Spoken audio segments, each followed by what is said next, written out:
And of course, this has been a long battle. How much certainty does this provide? Is the entire case over? So this provides a lot of certainty for Ripple, for frankly me personally, because the SEC had sued me. The SEC has abandoned their appeal. And so they filed suit in December of 2020. We won on the key parts of the case in the summer of 23. Judge Torres made a ruling that XRP in and of itself was not a security. That's almost a verbatim quote.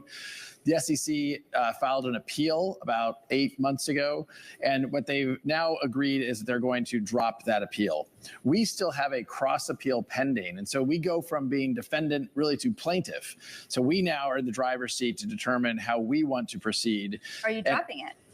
We're going to see. It feels a lot better to be on the offense than the defense. You know, 4 years, we spent over $150 million defending that case, not just for Ripple, but for the whole industry. I think it was really important that this SEC, the Gensler SEC, was really trying to bully and continue lawfare, filing lawsuits and lawsuits and lawsuits against crypto companies. That's over now, and I think that's great for the U.S. crypto industry and, frankly, great for crypto at large. I mean, to that end, if you're looking at a new SEC, why not drop the case at this point? Why not clear the why not clear the water? Well, that certainly is an option. I mean, again, it's clear the SEC has said, you know, I think in retrospect, never would have brought this case. The judge did rule in certain instances back in 2015 and 2016, some XRP sales that we sold to accredited investors, to institutions, that those had constituted a security. And so there was a $125 million fine that's sitting in escrow. We wouldn't mind having that back. That's on the table, and I think there's some nuances to how this will play out. But it was important for us, for really the whole XRP community, for them to know that the case is over. For all intents and purposes, the case is over. The SEC is no longer pursuing this. But to that end, to your point here, the court decision had ordered you to pay a $125 million civil penalty for exactly what you're talking about. Is that $125 million paid? Is what you're saying that's still up for dispute? Yeah. Well, it's not in dispute. I mean, that's sitting in an escrow, and depending upon whether or not we decide to continue with our appeal, we could walk away and the whole thing be done. On the other hand, when you have a case where there were no investor harm, no investors lost any money, you're kind of like, wait, like, why are we here? And it really goes back to Gary Gensler fighting a fight that was about power grab, that was about overreach of the bureaucracy to try to take a new industry. That what we're seeing now happen in Washington is smart legislation will come forward. You're seeing that happen with stable coins in real time. I think you'll have a market structure bill, is what it's described as, to provide clarity and rules for the SEC and CFTC. We will look at the bigger picture. Right. We're going to have you for a little while this morning. But do you think that part of this means fighting it till the very end to make sure even that part of uncertainty around being sold to certain investors classifies as a security? Is that what you are fighting for ultimately at this point? Well, I mean, at this point, all we're fighting for is, do we want to fight to get the $125 million back? And look, I'll be honest, would I have walked away from that before they appealed, before President Trump put Paul Atkins and Scott Bessent and David Sachs as critical, key, very smart leaders in this industry to bring this industry back on shore? I would have walked away. Now you look at that, you're like, this case in this SEC never would have been brought. And so where we find ourselves is, great, there's a clear legal victory to say XRP is not a security. That was good for the industry.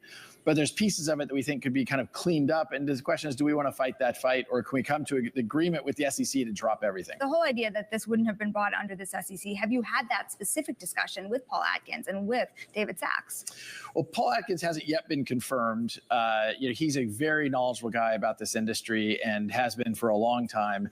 But I've had conversations. I won't comment on specifics with certainly, I think David Sachs would agree that this is a case that didn't make a lot of sense in the beginning. Again, there was no investor harm. This was about Gary Gensler waging a war against this industry. It's interesting. I want to also point out that the affiliated token, of course, XRP, has been up roughly 14%, now about 13% in the last 24 hours.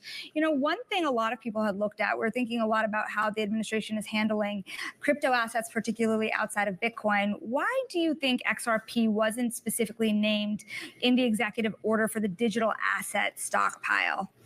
Well, so XRP was named by the president on Truth Social. He posted something saying that there should be other tokens, that there's going to be a Bitcoin strategic reserve and then a crypto stockpile that would include things like XRP. But days later, the executive order didn't include it. Why was that?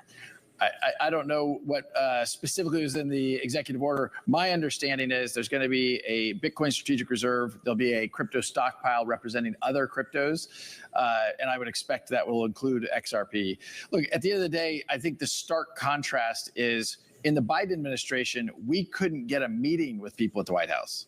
Now we're welcomed into the White House. And that's just a massive change. I think we want this industry to thrive in the United States. We don't want to push it offshore where you have fewer regulations. I think the reason I keep pushing you too is because I think now it's widely accepted that this is a pro-crypto administration. But the details, that is what's causing an overhang, the uncertainty of the details. So to the extent you have confidence, right, about XRP being in that stockpile or otherwise getting more support for an ETF, for example, where does that confidence come from and what kind of timeline do you see it happening on?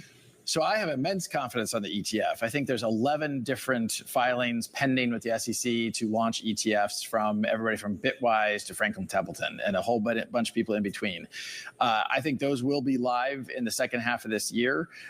We have seen even outside the United States, you have live ETPs. And at a time when a lot of outflows are exiting some of the crypto ETFs, you're seeing inflows into XRP.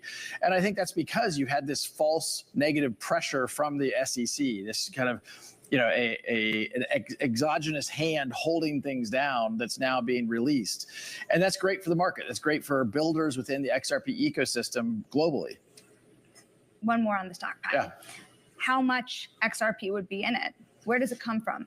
Well, my understanding of what I read about I think there are some questions, and that the devil may be in the details as Treasury implements some of this. Absolutely in the details. But my understanding is that the stockpile will be represented by seized other cryptos other than Bitcoin that then will be in that stockpile. So to the extent that various law enforcement agencies have seized cryptos, which would include XRP, that those would go into the stockpile in addition to the Bitcoin strategic reserve. That's my understanding.